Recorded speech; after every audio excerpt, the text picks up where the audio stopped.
Boa tarde, meus amigos, boa tarde, pessoal. Meu nome é José Benito Leonardi, tá?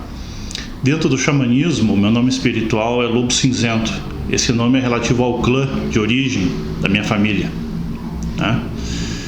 E eu sou professor de xamanismo, terapeuta dentro da área do xamanismo também, um estudioso das tradições ancestrais, né, das culturas antigas, da sua sabedoria e do seu conhecimento, e um praticante de xamanismo já há mais de 30 anos. A gente está criando agora um canal chamado Xamanismo Quatro Ventos. A finalidade dele é trazer informações de uma maneira transcultural do xamanismo, não só de uma cultura indígena ou essa ou aquele povo, mas de todo o xamanismo em todo o seu aspecto no mundo inteiro. Trazer informações sobre isso, sobre a espiritualidade, sobre as curas, sobre os costumes, sobre as ferramentas de poder, de práticas, as técnicas, sobre vários temas dentro do campo do xamanismo, que é muito abrangente. Começando, a gente vai falar hoje sobre o que o xamanismo não é, porque já tem muita informação sobre o que o xamanismo é, né? Muitas pessoas falando sobre o que o xamanismo é. Hoje eu vou falar sobre o que o xamanismo não é, né? Então a gente vai começar que o xamanismo não é religião. Eu já ouvi seguidamente algumas pessoas falando que o xamanismo é uma religião ancestral, e na verdade não é, né? Porque o que define uma religião são um conjunto de dogmas, hierarquia, um clero organizado, a figura de um líder central, como um papa, como um grande ministro, como um rei, como um sumo sacerdote. Que o xamanismo não tem isso. O xamanismo ele é muito regional. É de acordo com a cultura, de acordo com o povo no qual ele está inserido. Então ele não tem um livro de dogmas e regras. Então o que define uma religião, principalmente as grandes religiões, são esses dogmas, são um clero organizado, um conjunto de regras e um livro, que geralmente é um livro que contém todos esses dogmas, essas histórias, essas regras da criação, do surgimento, da criação do mundo, explicando tudo de uma forma, uma passagem de conhecimento. E geralmente as religiões são reveladas. A grande maioria delas tem uma figura central que é o revelador, né? Como por exemplo no cristianismo foi Jesus Cristo, na religião muçulmana foi Maomé, né? No espiritismo foi Allan Kardec. No xamanismo não tem isso. O xamanismo ele é uma forma, na verdade, uma forma de espiritualidade, né? A diferença de espiritualidade para religião exatamente essa. A espiritualidade ela é totalmente livre, ela é não dogmática, ela não tem hierarquia. Geralmente a espiritualidade ela é de experimentação pessoal, como é o xamanismo. O xamanismo é um caminho de experimentação pessoal. Cada praticante, aquela pessoa que vai resolver seguir esse caminho, ela vai praticar a forma dela, de acordo com um sistema com o qual ela aprendeu. Então uma das coisas principais a ser compreendida é que o xamanismo não é religião. Ele é ligado, por exemplo, só a culturas indígenas? Não. Se nós entendermos culturas indígenas como aquilo que a nossa sociedade moderna coloca, por exemplo, indígenas norte-americanos, indígenas brasileiros, as tribos brasileiras ou as tribos latino-americanas, não. O xamanismo, na verdade, é o caminho, ele não é um caminho de grupos, ele não é um caminho de tribos. O xamanismo se refere à prática de um indivíduo, que é o xamã. Inclusive esse nome foi adotado por antropólogos e pesquisadores ali pelo século XIX, quando começaram as primeiras pesquisas na Sibéria, que eles encontraram uma palavra chamada Saman, né, da tribo dos Tungues, que se referia a uma figura, principalmente homens, mas não só homens, mulheres também, com a habilidade de interagir com o mundo espiritual, ver no escuro, como eles colocavam, Então, na verdade, a palavra xamanismo, ela é oriunda da palavra xamã, que se refere à habilidade de uma pessoa, não de uma comunidade. Então, isso é uma coisa muito importante de compreender essa diferença. Porque às vezes a gente vê expressões como tribos xamânicas, comunidades xamânicas. Não, na verdade isso não existe, não é assim que funciona. Na verdade o que existe são comunidades ancestrais, comunidades tribais, que têm em comum entre si determinados fundamentos e entendimentos, como o animismo, que é a ideia de que todas as coisas são dotadas de alma e um nível de consciência, sejam pedras, animais, plantas, árvores, tudo. O panteísmo, a ideia de que a força criadora, que nós chamamos Deus modernamente, ele está presente em tudo, ele é imanente a todas as suas criaturas, não é a figura de um homem, nem a figura de uma mulher. É uma força que contém em si essa dualidade e permeia tudo que existe aqui, seja a terra, seja o céu, seja os elementos. Então, isso as comunidades ancestrais tinham como uma base comum. E o praticante de xamanismo, por que isso? Porque muitas vezes essas comunidades tribais, sejam elas nativas norte-americanas, sul-americanas, brasileiras, europeias, asiáticas, como a própria Sibéria, o Japão, a China, a Austrália, a Europa, né? Na Itália, como na Alemanha e na Hungria, enfim, em toda a comunidade europeia existiam xamãs, tanto homens quanto mulheres. Só que praticavam o xamanismo de acordo com a cultura onde eles estavam inseridas. Essa é uma grande diferença que tem no xamanismo. Que ele é praticado de acordo com a cultura onde ele está inserido. Então tinha culturas que acreditavam, por exemplo, que o universo era dividido em 7 céus, outros em 9 céus, 9 mundos, outros em 3. Então variava. Alguns acreditavam que aquela comunidade tinha existido vindo, por exemplo, que nem os Hopis, que vindo de 3 mundos abaixo da Terra, 3 níveis abaixo da Terra, vieram subindo gradativamente até chegar nesse. Então variava muito a crença tribal. E aí a prática do xamã estava inserida dentro dessa crença tribal. Mas não é que a tribo era xamânica, era uma crença cultural do que era aceito e do que não era aceito, de acordo com a criação, e às vezes variava de tribo para tribo. Cada vez numa tribo, numa região de, vamos dizer assim, 500 quilômetros, tivesse 3 tribos, 3 culturas tribais. Cada uma dessas tinha uma forma de enxergar as coisas diferente. Não é porque eram culturas tribais e viviam numa mesma região que todos compactuavam no mesmo pensamento. Não. Isso nós vemos hoje até em culturas tribais aqui no Brasil. Tribos que têm fronteiras próximas uma da outra, mas suas crenças não são exatamente iguais. Então a prática do xamã, seja ele homem ou mulher, estava ligada à questão da cultura onde ele estava inserido. Ele trabalhava com o mundo espiritual, trabalhava com a energia espiritual das plantas, das pedras, da terra, do céu, dos elementos e uma série de outras coisas. O xamã, ele utilizava essas ferramentas tanto para fazer o bem, quanto às vezes para fazer o mal. Isso é fato, não podemos negar isso. Tanto que esses xamãs que trabalhavam com energias, digamos, um pouco mais obscuras, eram conhecidos como mestres do crepúsculo. E nem todo xamã era um curandeiro. Alguns eram, outros não. Então o xamanismo, isso precisa ser entendido. Não é só você tocar tambor, não é só você meditar, não é só você dizer assim, eu gosto da natureza. Não, tem muitas outras coisas. Muitos outros caminhos, muito aprendizado, muito desenvolvimento, muita compreensão, muita mudança de crença. Já me perguntaram, por exemplo, se qualquer um pode ser um xamã. Não, na realidade não. Não porque seja uma questão de uma elite, ou seja elitizado. Não, mas é porque a pessoa, para ser um xamã, ela precisa ter certas habilidades, certos dons, que algumas pessoas nascem com ele, outros não. Tem pessoas que têm o dom do xamã, alguns dons xamânicos, né? Como que nós poderíamos chamar de dons xamânicos? Mediunidade é um deles. mas não a mediunidade como a gente vê no espiritismo ou na Umbanda.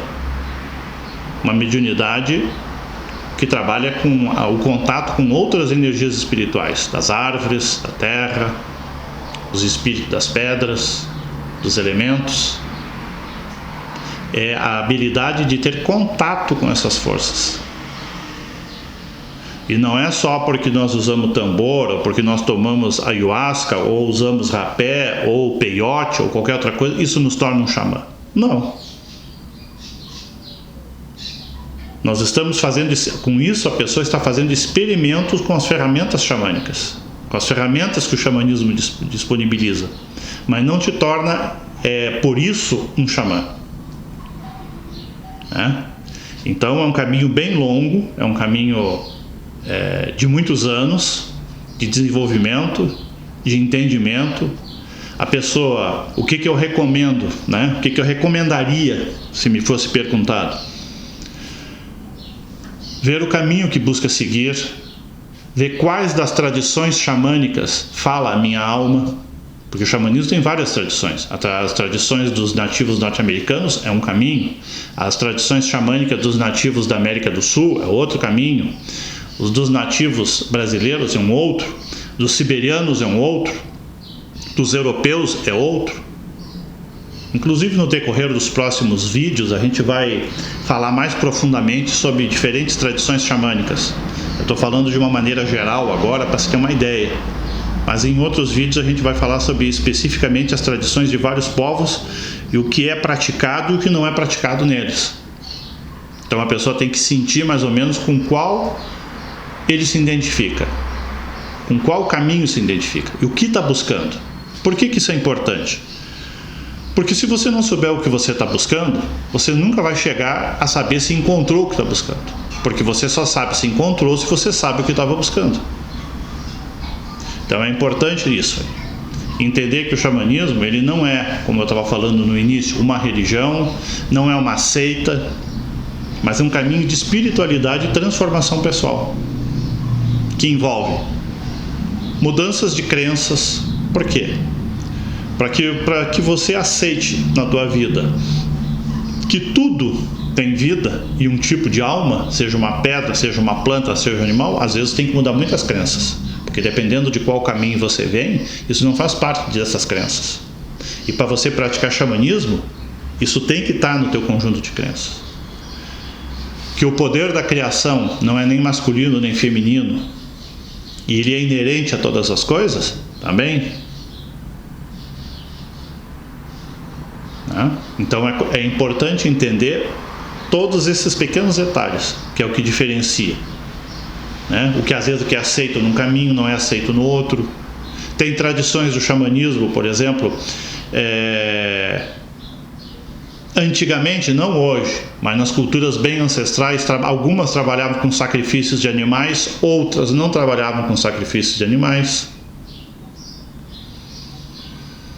Por exemplo, que nem a cultura europeia, a cultura principalmente a germânica antiga, do período romano até antes disso, tinha o trabalho do xamã dentro dessa cultura, mas tinha um trabalho religioso também.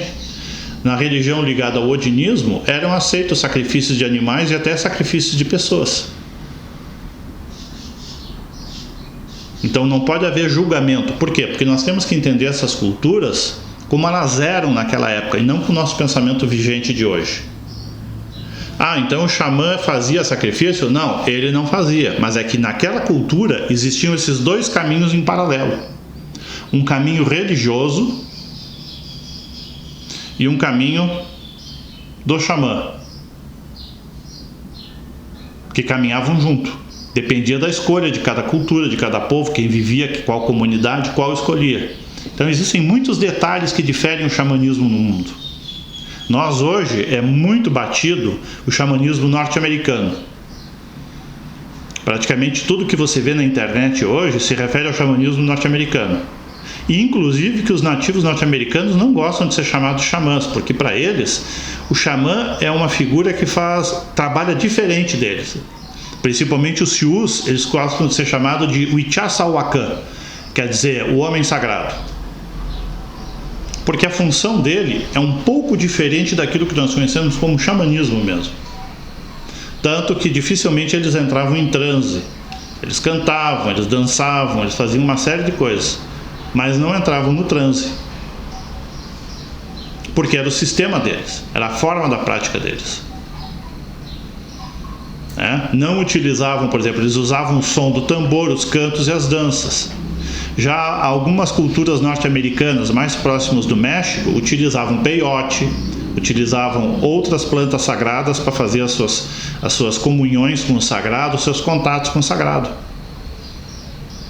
Mas não era uma regra geral aceitada por todos. Na América do Sul é diferente.